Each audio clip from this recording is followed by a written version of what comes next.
Pia Podcast, en tus oídos un podcast en español de Pia Podcast.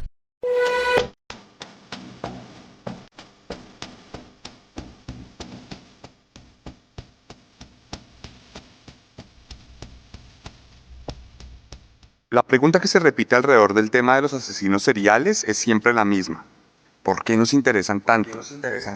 Cuando los periódicos se llenan de fotografías y noticias sobre algún nuevo monstruo, la sociedad se vuelca a consumir sus historias.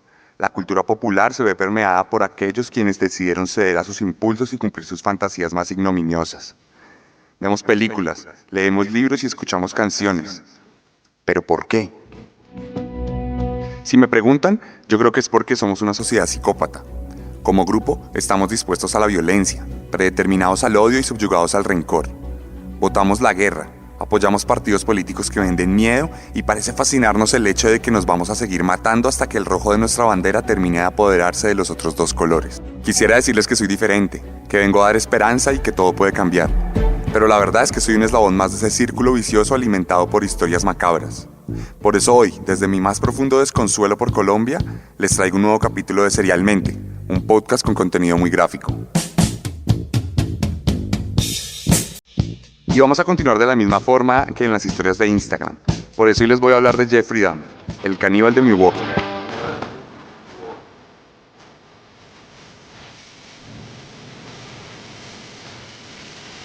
Bueno, y con Pearl Jam, que escribió esta canción inspirándose en su chofer y en Jeffrey Dahmer, comenzamos la historia de uno de los asesinos que más han invadido la cultura popular norteamericana y por ende toda nuestra cultura popular en el hemisferio occidental.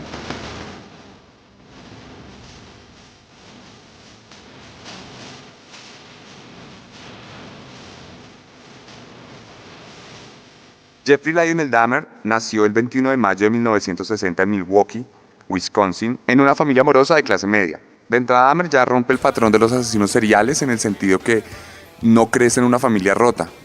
Por lo general, como vimos en la historia de Chikatilo o los que han visto las historias de Instagram, los asesinos seriales crecen en un hogar compuesto por un padre ausente y una madre como abusadora, además de ciertas dificultades económicas y sociales. Este no es el caso de Dahmer. Dahmer nació en una familia de clase media estadounidense, súper bien, los papás amorosos, lo quisieron desde que nació, toda su vida lo quisieron, toda su vida manifestaron su amor. Entonces digamos que esto es prueba de que a pesar de que hay ciertas patologías y ciertos perfilamientos alrededor de los asesinos seriales, la verdad es que no podemos determinar a ciencia cierta qué es lo que crea un asesino serial. Nace uno en cada lugar y por lo general tienen alguna que otra característica que los diferencia de los demás.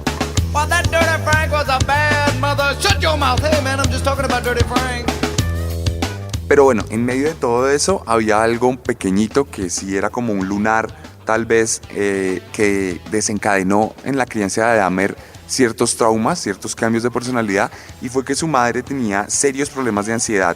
Entonces, al tener estos problemas tan graves, su papá estaba muy pendiente de ella precisaba de mucha atención, y como precisaba de tanta atención, la cuestión era que dejaron de atender al pequeño Dahmer. Entonces eso generó como cierta tensión en el muchacho. Estamos hablando de un niño de 4 años, más o menos 5 años, que necesitaba atención y no la tenía, y no la tenía, y no la tenía, porque la que tenía la atención era la mamá todo el tiempo. Entonces resulta que se le empezaron a generar unas hernias, se formaron unas hernias al interior de Dahmer y lo operaron de estas hernias. Cuando lo operan de estas hernias, para él es muy traumático todo el proceso posoperatorio y eso genera que su personalidad cambie drásticamente. Estábamos hablando de un niño feliz, que jugaba, que interactuaba, que hablaba con todo el mundo, y pasamos a un niño introvertido, un niño que no tenía ningún tipo de razonamiento social ni de inteligencia emocional. Entonces aquí empiezan los problemas con Dahmer. Además, a los 4 años hubo un episodio muy curioso, y es que el papá de Dahmer estaba desenterrando unos huesos que había encontrado en el jardín, y el niño vio estos huesos y le generaron una curiosidad inmensa.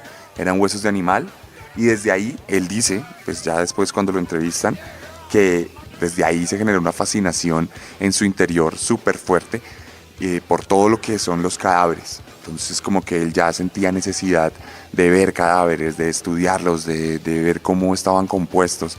Y efectivamente lo que pasó fue que a los 6 años empezó a coleccionar insectos, empezó a coleccionar carcasas de escarabajos, carcasas de hormigas, todo tipo de cadáveres, y luego empezó por algo más grande. Un día se encontró un perrito muerto en la vía, y cuando se lo encontró, pues sintió su fascinación, dijo, no puedo creer, esto es un cadáver mucho más grande que el que había visto. Se lo llevó a su guarida, pues la casa de estos niños que tienen el árbol y todo eso, y allí lo diseccionó, lo abrió, miró cómo estaba compuesto su cuerpo, sus órganos, los tocó, qué se sentían, cómo eran, y terminó por cortarle la cabeza al perrito y empalarla, colgarla frente a él para hacer un tipo de culto y de admirarla, porque le parecía hermosa. Entonces digamos que ya estamos viendo que desde pequeño es un niño que nace con una predisposición al mal. Es distinto como a otros asesinos que se forman. Siempre está la pregunta, ¿los asesinos se forman o nacen? Y mi respuesta siempre es que un poquito de los dos. En este caso más nacer que formarse. Entonces es importante tener eso en cuenta con Dahmer.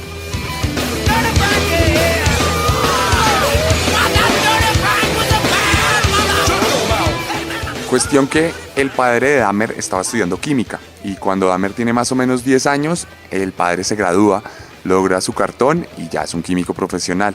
¿Qué pasa? Que Dahmer empieza a sentir curiosidad por la química también, por el efecto que genera cierto tipo de ácidos sobre ciertas materias. Entonces un día le pregunta como, hey papá, si yo tengo el cadáver de una gallina y quiero conservarlo, ¿cómo lo conservo? Y el papá pues estaba un poco extrañado, pero dijo, ok, voy a darle gusto a este muchacho, le voy a enseñar lo que necesita saber. Mira, así, de esta manera es que conservas un cuerpo. Bueno papá, y si yo quiero es desintegrar el cuerpo, ¿cómo lo hago? Y el papá seguía extrañado como que, estas preguntas, ¿por qué me las está haciendo un niño de 10 años? Pero pues te voy a contar que con este ácido pues puedes acabar con el cuerpo de cualquier ser vivo. Pero bueno, no sé por qué me estás preguntando eso, Jeffrey. Fue muy extraño y él ingenuamente le enseñó algunas cosas que más adelante iban a funcionar mucho para la carrera criminal de Dahmer. In my chest, I know how he felt when they left, when they go. Y bueno, muchos artistas se han inspirado en la historia de Dahmer para componer sus canciones o hacer sketches de comedia, películas, libros. Este tipo ha sido como la base de muchas cosas en la cultura popular. Ahora está siendo base de un podcast en este momento, como para dar un ejemplo. Pero bueno, sigamos con la historia de Dahmer. El caso es que el muchacho acá entró a secundaria, ya creció, empezó a compartir con sus jóvenes amigos de Milwaukee, los compañeros de clase, y nada, empezó a ser reconocido como el rarito, porque su personalidad introvertida no le permitía interactuar mucho con la gente. Entonces como que no hablaba con nadie, el tipo llegaba, medio saludaba extraño, era un poquito retraído, y a todos les parecía muy extraño, pero digamos que nadie se metía con él por lo general. Esto, digamos que esta carencia de sociabilidad generó en Dahmer una necesidad de llenar un vacío, y ese vacío lo empezó a llenar con alcohol. Estamos hablando de un niño de 13, 14 años que empieza a ingerir grandes cantidades de alcohol todo el tiempo. Metía a escondidas sus botellas de licor, de ginebra, de vodka, y se las tomaba antes de clase o después de clase, pero en la escuela. Y cuando un día le preguntaron, hey, ¿por qué toma tanto trago? Él dijo, es que esto es como mi medicina, porque todo lo que siento que está mal deja de estar mal cuando estoy ingiriendo alcohol. Entonces digamos que también fue reconocido por eso, también por una serie de ataques de convulsiones que le daban. La gente al principio se asustaba mucho, luego ya les pareció normal que pasara esto. Además, porque Dahmer encontró, como todos los psicópatas, la forma de mimetizarse entre la gente, en los grupos sociales. Y su forma fue a través del humor. Entonces lo que empezó a hacer es que intencionalmente hacía charadas, estupideces, idioteces, y la gente empezó a identificarlo con esto. Entonces se convirtió en el bufón de la clase. El bufón de la clase, al punto que la gente decía como, no hagas un Dahmer, como, hey, esa persona hizo un Dahmer. Hacer un Dahmer era hacer una estupidez. Él se volvió el centro de atención en ese sentido, y digamos que pudo avanzar la secundaria de esa forma, a pesar de sus malas notas, porque tuvo muy malas notas, tenía muchos problemas académicos, y eso más adelante generaría el divorcio de sus padres, que no podrían soportar como todos los problemas que se estaban generando alrededor del pequeño Jeffrey, por lo que decidieron separarse. A los 16 años, Dahmer descubrió que era homosexual. Para él eso fue un gran descubrimiento, porque en el contexto en el que estamos hablando, de finales de los 70s, mediados de los 70s, no era bien visto ser homosexual, no tanto como ahora. Digamos que tenía un poco más de problemas y tocaba mantenerlo en secreto. Naturalmente, él se guardó dentro del closet y no le contó a nadie, ni a sus papás, ni a sus amigos, que era homosexual. Tuvo un par de relaciones esporádicas, como muy furtivas, pero nunca se fue al fondo de ello. Entonces, el problema es que con su despertar sexual también empezaron a crearse una serie de fantasías horrorosas en las que él dominaba todo tipo de hombres de su entero gusto. Entonces, la cuestión es que él, al darse cuenta de que tiene una sexualidad, inmediatamente se da cuenta que tiene una serie de aberraciones, una serie de deseos. Él no concebía el sexo de la forma natural en la que lo concebimos muchos, sino que lo concebía de unas formas mucho más abyectas, en la que lo que generaba placer era dominar, controlar y poseer. Pero no en el sentido que lo hacemos algunos a veces en nuestra intimidad, sino realmente, yendo más allá del respeto hacia la otra persona, del respeto a la humanidad en general. De hecho, estamos hablando de que cuando él tenía 16 años, comenzó a concebir su primer crimen. En la escuela había un chico que le pareció muy atractivo y dijo, quiero poseer a este man, quiero tenerlo, quiero que sea para mí. Entonces empezó a planear, bueno, él vive en tal lado, la escuela queda en tal lado, lo voy a interceptar aquí, lo voy a golpear y me lo voy a llevar a mi casa en el árbol y pues allá voy a hacer lo mío. Planeó todo. Imagínense uno tener 16 años y planear un asesinato. Y no lo hizo. Finalmente se contuvo porque por lo general los asesinos seriales trabajan en su psicología alrededor de fantasías. Fantasías que se van haciendo cada vez más grandes y cada vez más incontenibles. Por ejemplo, estamos hablando de Chikatilo cuando se contenía en el podcast pasado y terminó sucumbiendo. También podemos hablar después de Ed Kemper, que jugaba con muñecas y les cortaba la cabeza y luego le cortaba la cabeza a mujeres reales. Lo mismo Ted Bundy. Entonces tenemos esta patología de asesinos que se contienen y no son capaces de ceder ante sus impulsos, pero finalmente lo hacen, como más adelante veremos con la historia de Jeffrey Dahmer.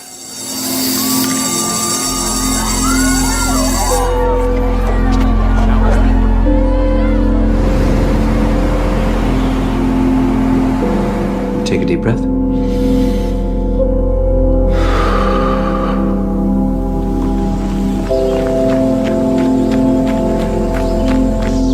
And another deep breath.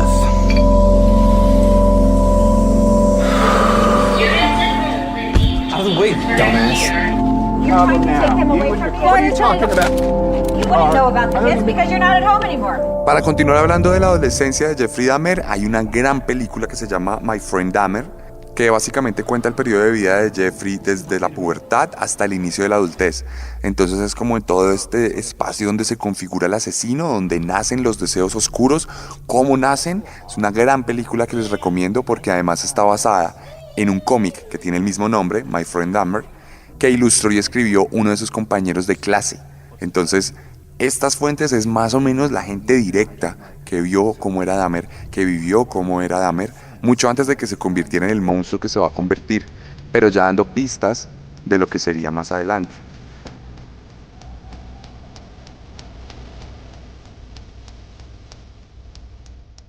Cuestión que en 1978, tras la separación de sus padres y tras su propia graduación, Dahmer se independiza, logra conseguir una casa chiquita que le ayudan a pagar sus papás y vive solo. Entonces, en el momento que vive solo, la soledad es la compañía perfecta para que los demonios que tenemos escondidos en la cabeza salgan a flote. No escuchamos las voces tan bien como cuando estamos solos. Y eso fue lo que le pasó a Jeffrey, que todas esas voces que tenía calladas, que tenía ahí presentes, pero quietas, empezaron a salir a la luz. Todos esos deseos oscuros, entre la soledad, entre el tedio. Estaba solo, sentado en un sofá, tomando cerveza, mientras se escuchaba a sí mismo, mientras escuchaba sus voces, diciéndole todo lo que tenía que hacer, diciéndole todo lo que deseaba realmente. Toda esa oscuridad que lo habitaba salió a flote. Y entonces la luz de sus cabellos dorados, porque era hijo de nórdicos, se volvió oscuridad. Y Jeffrey decide en el 78, recién cumplidos sus 18 años, cometer su primer asesinato. El 18 de junio de ese año, Jeffrey ya decidió salir de cacería y encontró a Stephen Hicks, un caminante, un excursionista de estos que se meten en el bosque y suben montañas y todo esto. Lo aborda al lado de la carretera y le dice de una forma muy persuasiva, ustedes saben que los psicópatas son manipuladores por excelencia, lo invita a que tomen cerveza a su casa. Le dice, venga, yo tengo una casa acá solo. Él tenía 19 años, la víctima. Le dice, yo tengo acá una casa para que estemos juntos y hablemos. Medio lo sedujo. Y bueno, entonces se fueron a la casa, estuvieron hablando un rato, todos felices, todos contentos. Pero Steven ya llega y dice, ok, Jeffrey, me voy, ya es hora de irme. Y esta sensación de abandono vuelve loco a Jeffrey. Jeffrey no concibe que lo abandonen. Jeffrey no concibe que la gente se vaya de su lado como se fueron sus padres cuando se separaron. Jeffrey no concibe ser rechazado de ninguna manera. Entonces, en el momento que Steven se pone de pie, Jeffrey toma unas mancuernas, unas pesas, y se las tira contra la nuca. Le pega en la nuca, lo deja en absoluta y total inconsciencia, y en ese momento lo ve desmayado sobre la silla, y ahí es cuando decide matarlo. Pone sus manos sobre su garganta y comienza a apretar hasta estrangularlo, hasta que la respiración de Steven se corta. Y entonces, cuando ve su cuerpo totalmente inerte, siente fascinación y excitación. Muerto no se puede ir, muerto no lo puede abandonar, muerto pertenece a Jeffrey. Entonces se excita y Jeffrey siente la necesidad de masturbarse. Desnuda el cuerpo muerto de Steven y se empieza a masturbar frente a él. Disfruta toda esta sesión. Todo esto, todas estas perturbaciones que se habían guardado salen a la luz. Entonces al otro día lo llevó al sótano de su casa. Allá lo diseccionó como diseccionó al animal que había diseccionado hace tantos años y lo descuartizó para explorar las formas de su cuerpo, cómo eran los pliegues de los tendones, cómo eran los músculos por dentro, qué tanta sangre salía de un cuerpo, cómo eran los huesos, cómo se sentía, qué tan carrasposos eran. Lo descuartizó por completo y luego cogió un mazo y pulverizó sus partes. Le pegó con el mazo, duro, duro, duro, duro. Luego quemó otras partes, luego enterró otras en el jardín. Y luego terminó de pulverizar con el mazo el cráneo, lo volvió un montón de pedacitos muy pequeños de carne y hueso, los cuales se esparció por toda la casa, por todo el antejardín. Todo fue un rito, fue su primer rito y su primer asesinato a los 18 años.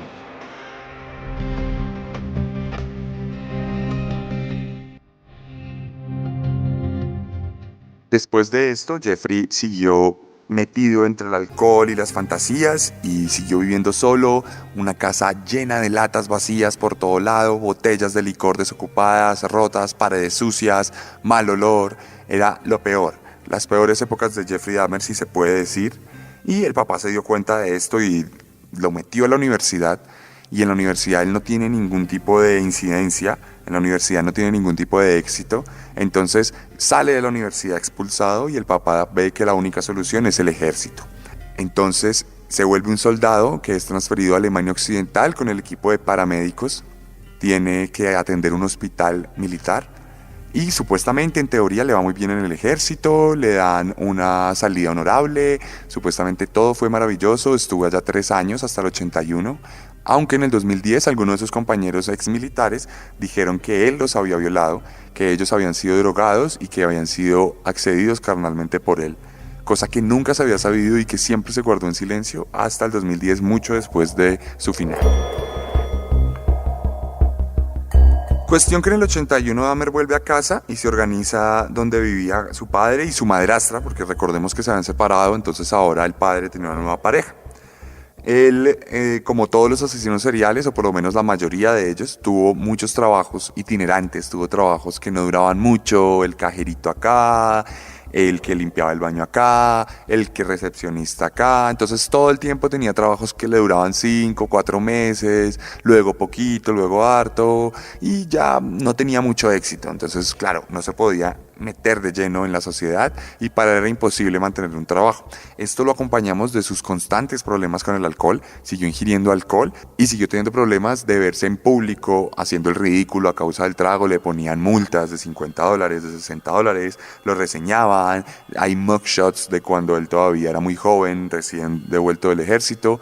Entonces tenía problemas con el alcohol, tenía problemas con la sociedad, tenía fantasías fugaces y era muy difícil para su padre dominarlo. Entonces su padre vio que la solución era enviarlo donde la abuela.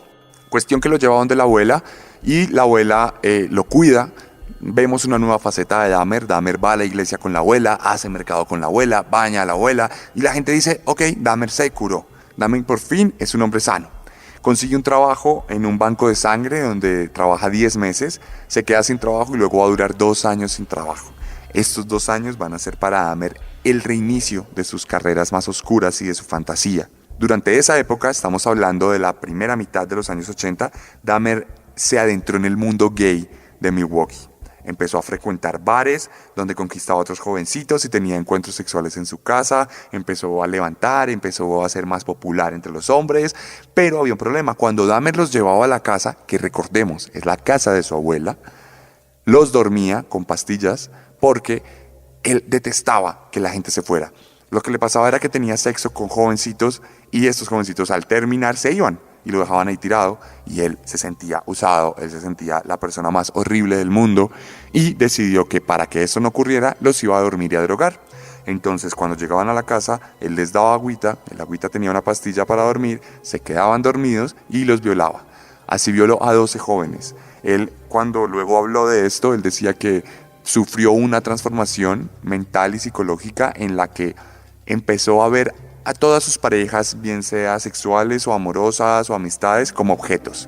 Objetos que simplemente servían a un fin determinado, que en este caso era su placer, era su dominio, era satisfacer todas las necesidades y fantasías que él tenía.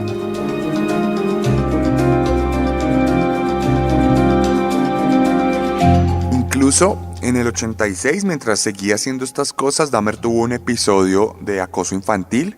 La policía lo descubrió masturbándose frente a 2 niños de 12 años y eso fue muy fuerte.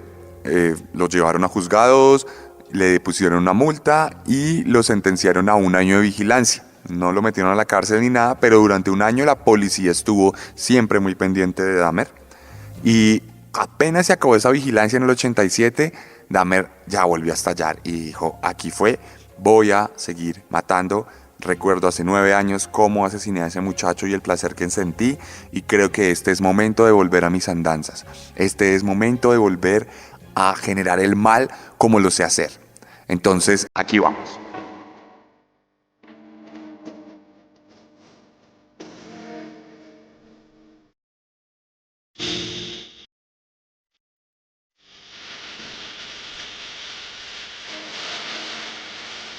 Y bueno, Slayer parece tener una fijación por los asesinos seriales, porque a Dahmer también le dedicaron una canción, que es el cuarto 213, que es la que estamos escuchando en este momento.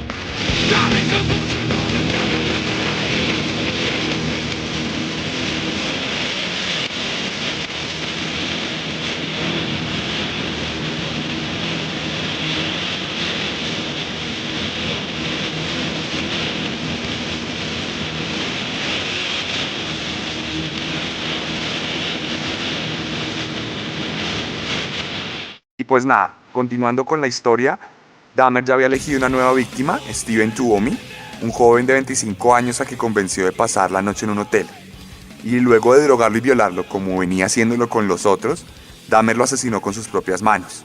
Lo cogió a puños, lo estranguló, le rompió la boca y cuando ya vio que estaba muerto, guardó el cuerpo del muchacho al que había llevado a un hotel. Para hacer esto había reservado una habitación en un hotel, había llevado una gran maleta y metió el cuerpo muerto de Steven, lo metió a la maleta y se lo llevó a la casa de su abuela. Y allá lo guardó durante 2 semanas en la parte del sótano. ¿Qué hizo durante esas 2 semanas? Durante esas 2 semanas descuartizó el cuerpo de Steven, lo pulverizó con un mazo para que quedara en pedacitos chiquitos, todo menos la cabeza. Luego botó esos pedacitos, se deshizo de ellos, se quedó con la cabeza de Steven, a la que miraba los ojos muertos, abiertos, inertes, y la metió en ácido. De la misma forma en que su padre ingenuamente le enseñó a hacerlo, años atrás, para lo de las gallinas, ahora estaba metiendo una cabeza de un ser humano entre ácido. ¿Para qué lo hacía? Para quemar toda la carne, los ojos, el cerebro, los sesos, todo, la lengua, para que todo se quemara y todo desapareciera y quedara solo el cráneo que le producía tanto placer. Ver el cráneo era su trofeo. Entonces lo guardó y cada vez que quería recordar cómo había matado a Steven, cómo lo había violado, cómo lo había dominado, sacaba su cráneo y lo miraba. Y ver ese cráneo para él era una sensación religiosa. se masturbaba viendo el cráneo. Era su forma de sentir placer, de revivir ese rito de asesinato. Y eso es lo que hacía, día tras día, para recordar esa sensación magnífica de haber matado a alguien, esa sensación magnífica de haber dominado a alguien, esa sensación magnífica, por supuesto, desde su cabeza, porque desde una persona normal es aterrador. Esta es la dinámica típica de los asesinos seriales que guardan constantemente trofeos de sus víctimas como un recordatorio, siempre lo es. Es la forma de revivir esa sensación. Ahí comenzó una breve carrera de asesinatos. Entre el 87 y el 89, Dahmer mataría a 3 jóvenes más en el sótano de la casa de su abuela. Imagínense la viejecita descansando, toda feliz, arriba, entre dormida, viendo novelas, bueno, no sé qué ven las abuelas gringas, pero toda feliz, toda ingenua, mientras en el sótano su nietecito estaba descuartizando los cuerpos de las personas que había violado y asesinado, y estaba separando la carne de sus huesos para quedarse con su cráneo como un trofeo. 3 muchachos murieron en esa época, hasta que en el 90 Dahmer se independizaría y se iría a vivir a su famoso apartamento en la calle 25 de Milwaukee, donde seguiría su matanza. Esta calle ya se volvió muy famosa por lo que pasó con Dahmer. Y ahí en el 90 y en el 91, Dahmer asesinaría a 12 hombres más, entre 14 años el menor y 31 años el mayor. Ya este hombre tenía un modus operandi establecido, se iba a los bares gay en las noches, seducía al que podía seducir y si no le pagaba al que le podía pagar. Iba desde personas que simplemente querían una noche de diversión, hasta los que estaban solos y tristes, hasta los que simplemente ejercían la prostitución. Pero de esta manera empezó a captar muchachos y mató a 12 hombres entre el 90 y el 91.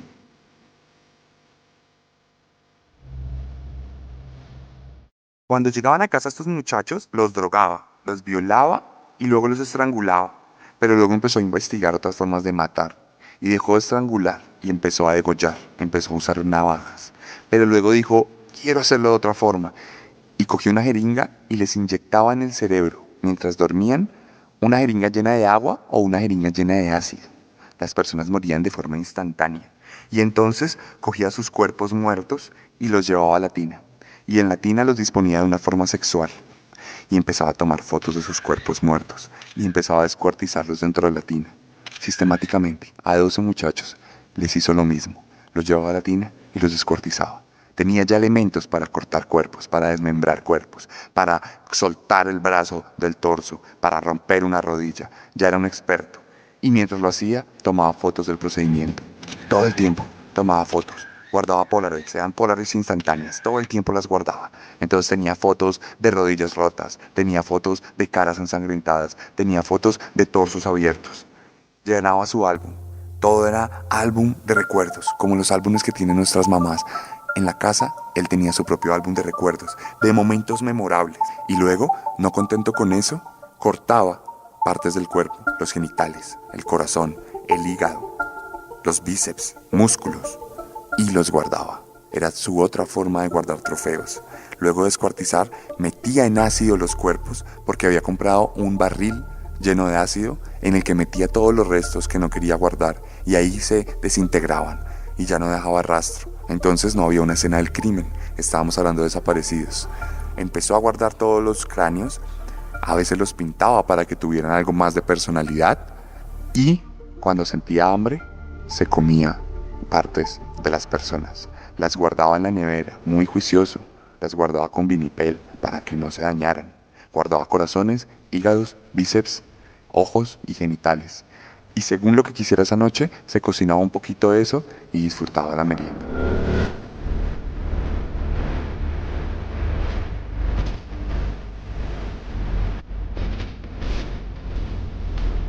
Llegamos al punto en que Dahmer convierte su casa en un palacio del horror. Si bien la sala era normal, aparentemente, tenía un cuarto adentro donde había un santuario lleno de huesos. Huesos de sus 12 víctimas. Huesos dispuestos de ciertas formas para que él pudiera sentarse y sentir y experimentar el placer de tener el poder. Y en el otro cuarto tenemos una tina donde él drenaba la sangre de los cuerpos para luego bañarse en sangre. Cogía los restos, se metía con ellos a la ducha y en la ducha, sentadito, tranquilito, se bañaba en sangre. Era uno de sus placeres máximos. Era una perversión inexplicable. que nomás el hecho de hablarlo dan ganas de vomitar.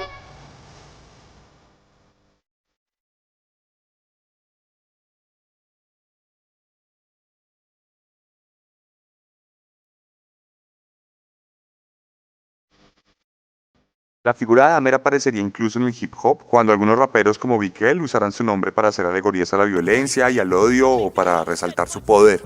Por ejemplo, como cuando dicen soy más sangriento que Jeffrey Dahmer, y así hay muchas canciones, o te mato y te como Jeffrey Dahmer, o no me tengas miedo, soy peor que Jeffrey Dahmer, cosas así. Todo el tiempo canciones de rap hacían eso, el tipo se volvió ya un ícono como del odio y de la violencia.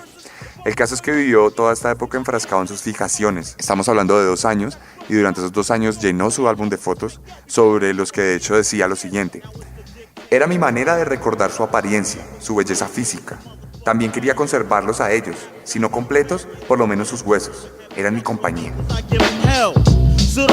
El caso es que el 22 de junio llegaría a su fin la carrera de Jeffrey Dahmer, porque el tipo ese día se acercó a 3 muchachos que vio en la calle y les ofreció $100 a cambio de dejarse tomar fotos desnudos.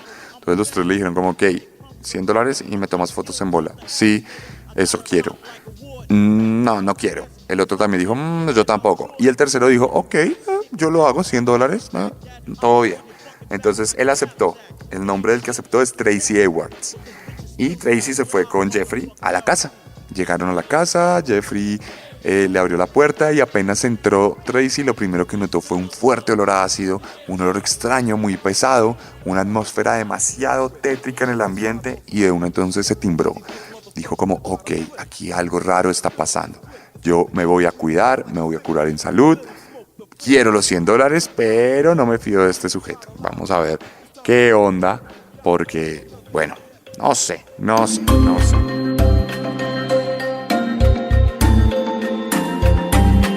De todas formas, a pesar de estar muy prevenido, Jeffrey logró esposar a Tracy. En un momento le dijo, ay, mira, tengo un acuario, mira mi pececito. Volteó la mirada, cuando volteó la mirada, ¡chichín!, las esposas. Le pusieron las esposas en las muñecas y de inmediato sacó un cuchillo y lo amenazó. Y le dijo, ok, ahora tú eres mi rehén, vamos a divertirnos un rato o vamos a pasar un buen momento. No grites, nadie te va a escuchar, tú tranquilo. Efectivamente, Tracy conservó la calma de una forma estoica, no se quebró nunca y simplemente empezó a manipular a Jeffrey. Por primera vez, la víctima era quien manipulaba al victimario. La primera vez que era más vivo quien era la presa que el cazador. Entonces le empezó a hablar a Jeffrey con mucha sutileza, le empezó a hablar a Jeffrey con mucha calma, como si fueran amigos, y le dijo, hey, bacán, todo bien, yo igual no tiene que amarrarme, yo estoy acá por mi propia cuenta, yo quiero estar, todo bien, dígame qué hago, vinimos para las fotos, pues venga, yo me quito la ropa y me tomo las fotos, todo bien. Entonces Jeffrey le dijo, me parece que me estás engañando. No. Y el tipo, no, sí, venga, si quiere me quito la camisa. Se quitó la camisa, le dijo, venga, para terminarme de quitar la camisa necesito que me quite las esposas, quíteme una esposa, que yo no me voy a ir, compadre, usted está lo más de lindo, es más, no solo fotos, podemos mirar a ver qué hacemos, a ver qué onda. Y Jeffrey cayó. Entonces Jeffrey le quitó las esposas de una de sus muñecas, permitió que se quitara la camisa y con el cuchillo en la mano se recostaron. Y Jeffrey puso sus oídos sobre el pecho de Tracy. Sobre el pecho desnudo de Tracy se escuchaban los latidos. Y mientras Jeffrey se tranquilizaba con los latidos, solo le decía, muy pasito, quiero comerme ese corazón. Y le ponía la punta del cuchillo en el pecho, sin hacerle mucho daño, solo para que sintiera el filo. Tracy estaba absoluta y completamente asustado, pero siguió manteniendo la calma. Siguió estoico y le decía, sí, lo que tú quieras, dale, lo que tú quieras. En ese momento Jeffrey se relajó y cuando se relajó, Tracy le sacó un golpe y le pegó de tal forma que lo mandó al piso. Aprovechó esos 2 segundos en los que Jeffrey se había quedado tirado y se fue corriendo con las esposas y sin camisa. Corriendo, salió de la casa, pudo salir a la calle y ahí se encontró a 3 policías. Le gritó a los policías, epa, aquí hay algo muy raro, me está pasando algo muy extraño. Un tipo me cogió, me hizo esto, me llevó a tal lado y me tuvo 5 horas guardado. 5 horas duró como rehén Tracy. Los policías al principio estuvieron un poquito como, que me parece que aquí hay algo raro. Venga, déjeme ver esas esposas. Se dieron cuenta de que eran de verdad. Ahí entonces dijeron, ok, ¿qué hay que hacer? ¿Dónde está? Y él les dijo, vamos a la calle 25, que allá es el apartamento de este monstruo. Se lo llevan a la calle 25, llegan los 3 policías y encuentran a Jeffrey Dahmer sentado en el sofá de la sala, con la puerta abierta, mirando a la nada. Los policías dicen, epa, ¿qué pasó? Señor, ¿quién es usted? ¿Qué está haciendo acá? Jeffrey Dahmer, sin voltearlos a mirar, simplemente dice, las llaves de las esposas están en mi habitación. Allá hay un cuchillo muy grande, tengan cuidado. Los policías entraron, efectivamente las llaves de las esposas estaban ahí, efectivamente había un cuchillo muy grande y efectivamente todo lo que les había dicho Tracy era verdad. Jeffrey en ese momento tuvo un pequeño ataque de ira y trató de resistirse al arresto, pero fue imposible, eran 3 policías. Lo cogieron, lo esposaron, lo tiraron al piso y justo cuando estaba en el piso boca abajo, volteó a mirar a los policías y les dijo, merezco la muerte por todo lo que he hecho. Y entonces los policías comenzaron a investigar la casa y se dieron cuenta de todas las brutalidades que se habían cometido en ese recinto. Había una película del exorcista en la televisión, una música salvaje en la radio y en la nevera había restos de 7 personas. Estaban los cráneos pintados en la nevera, estaban los huesos en el santuario en la habitación y estaban todos los rastros de sangre en la tina. Estaban completa y absolutamente asustados. Los policías no podían creer lo que estaban viendo.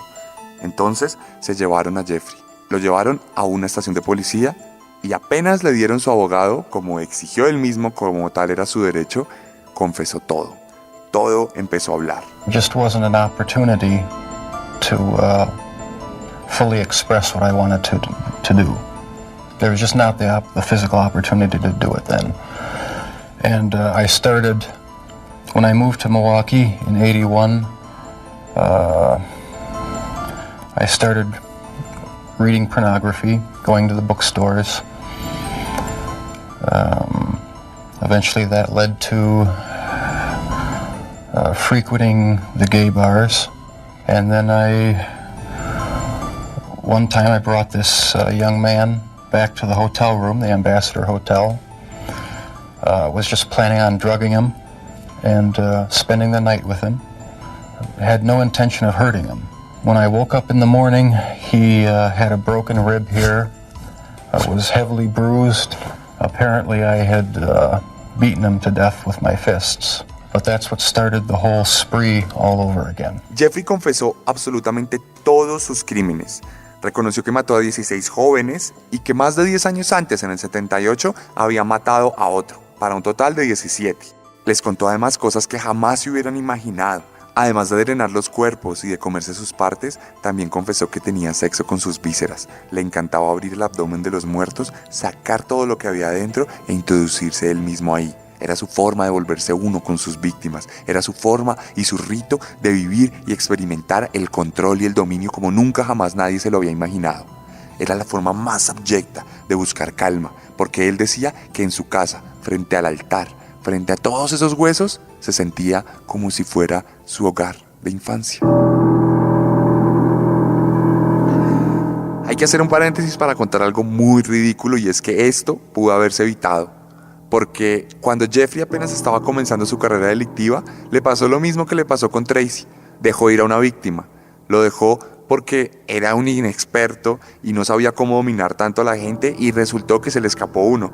Efectivamente, como Tracy, salió corriendo por la calle y salió gritando, ¡epa, policía, policía! Lo cogieron. Jeffrey se paró detrás de él y vemos a un tipo esposado que le dice a la policía, este señor me quiere matar, este señor me estaba intentando asesinar.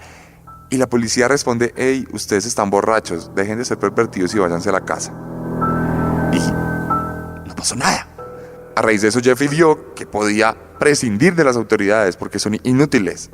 Tal como Chikatilo, tal como él, son bendecidos de alguna forma porque son muy de buenas.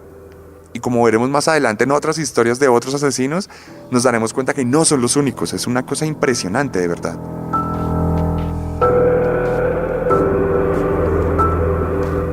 El caso es que el 30 de enero del 92 comenzó el juicio de Dahmer. Él se declaró culpable sin ningún reparo, o sea, fue muy rápido, y realmente el debate se centró fue en su sanidad mental. Todos los abogados defensores decían que había sido tan brutal todo lo que había hecho que era imposible que fuera una persona sana, que era imposible que fuera una persona que estuviera en sus cabales. Entonces empezaron los debates, los estudios psicológicos y los psiquiatras le diagnosticaron una personalidad borderline, un trastorno esquizotípico de personalidad, necrofilia, adicción al alcohol y un desorden psicótico. Entonces tenía como un cuadro psiquiátrico súper denso y aún así era considerado una persona cuerda. ¿Por qué? Porque él sabía que lo que hacía estaba mal hecho. ¿Cómo lo sabía y por qué sabemos que lo sabía? Porque escondía los cuerpos, porque los quemaba, porque los incineraba en ácido, porque no dejaba rastro alguno de los crímenes. Entonces él sabía que tenía que esconderse y guardarse. El juicio fue muy rápido, duró solo 2 semanas y fue sentenciado a cadena perpetua porque en Wisconsin la pena de muerte se abolió desde 1853. Entonces simplemente le dieron una cadena perpetua y sus padres estuvieron presentes incluso en la cárcel. Desde la cárcel todavía lo estuvieron acompañando, fueron testigos de cómo se declaró culpable y cada detalle de las cochinadas que hizo, y aún así pidieron 10 minutos antes de que se lo llevaran a la cárcel. Señor juez, por favor, queremos 10 minutos a solas con nuestro hijo. Efectivamente el juez se lo cedió. Fueron 10 minutos de amor y de fraternidad. 2 padres que abrazan a un monstruo, 2 padres que abrazan a un niño que terminó siendo uno de los peores psicópatas de la cultura popular estadounidense. El caso es que después de este abrazo, Jeffrey Dahmer fue llevado a prisión.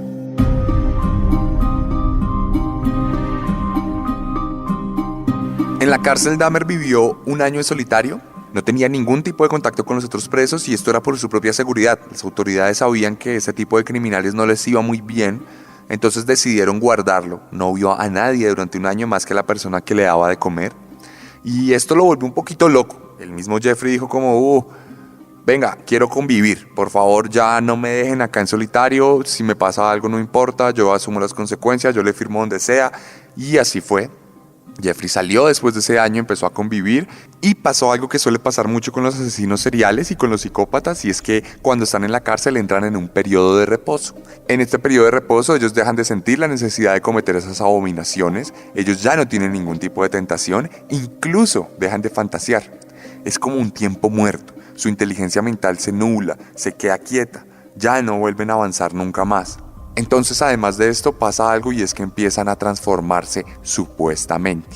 Claramente no se transforman, porque los psicópatas no se transforman, los psicópatas no se curan, los asesinos seriales no dejan de serlo, pero les gusta actuar como si lo hicieran.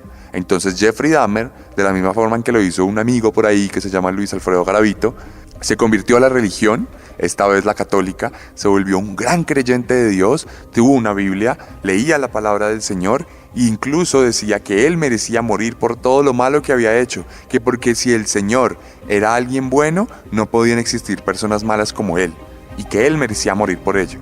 Entonces Jeffrey se entregó a la muerte, Jeffrey se entregó a esperar a que le pasara algo, y efectivamente le pasó. En el 94, resulta que un día lo metieron con otros 2 presos a lavar las duchas. Lo dejaron allá limpiando las baldosas, moviéndose, y resulta que uno de esos 2 presos cogió una barra de metal, volteó a mirar a Dahmer y lo golpeó tan fuerte como pudo. Le pegó en la cabeza muchas veces, luego cogió su cabeza y la estalló contra la pared, luego contra el piso, luego le pegó patadas. Y mientras el otro preso miraba asustado, también fue víctima de ese esquizofrénico que resultó matando a Jeffrey Dahmer. El preso, untado de sangre hasta los codos, fue caminando muy tranquilamente donde estaban los guardias y les dijo: acabo de matar a Jeffrey Dahmer y al otro idiota. Y los guardias: ok, ¿y por qué lo hizo? Porque Dios me lo pidió. Porque escuché la voz de Dios en mi celda y me pidió que asesinara a Jeffrey Dahmer, tal como el mismo Jeffrey Dahmer decía que merecía morir. Pareciera como si en verdad Dios se hubiera manifestado a través de un esquizofrénico para acabar con la vida de uno de los peores monstruos de la historia. La cosa es que cuando se murió Jeffrey Dahmer, en la prensa eso fue una gran noticia. Algunos recibieron eso muy bien, se alegraron de que acabaran la vida del monstruo.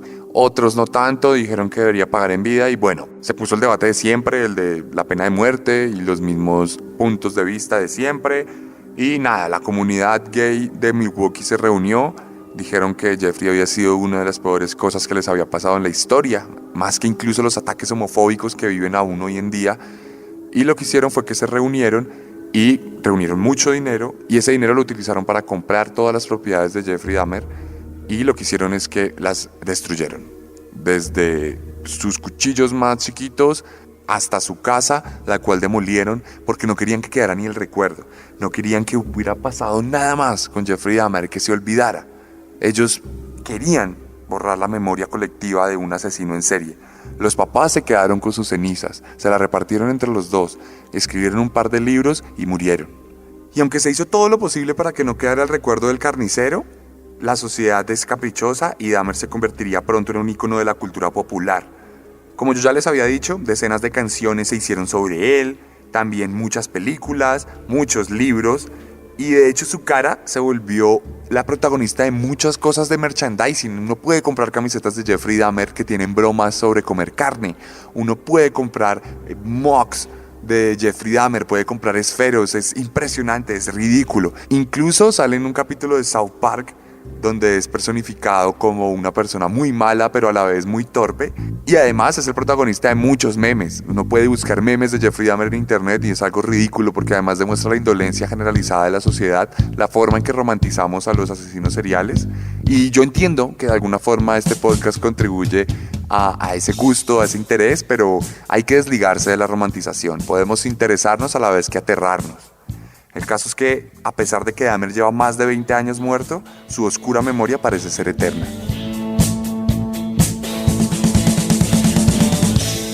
Y esta fue la historia de Jeffrey Dahmer, la segunda entrega de Serialmente. Si quieren ver algunas imágenes del carnicero de Milwaukee, pueden pasarse por mi Instagram, @elarracadas, @arracadas, y revisar los highlights. Hay una historia dedicada a Dahmer. Y nada, todos los lunes ahí va a llegar un asesino serial nuevo y estén pendientes del próximo podcast, porque recuerden que siempre podemos ser peores.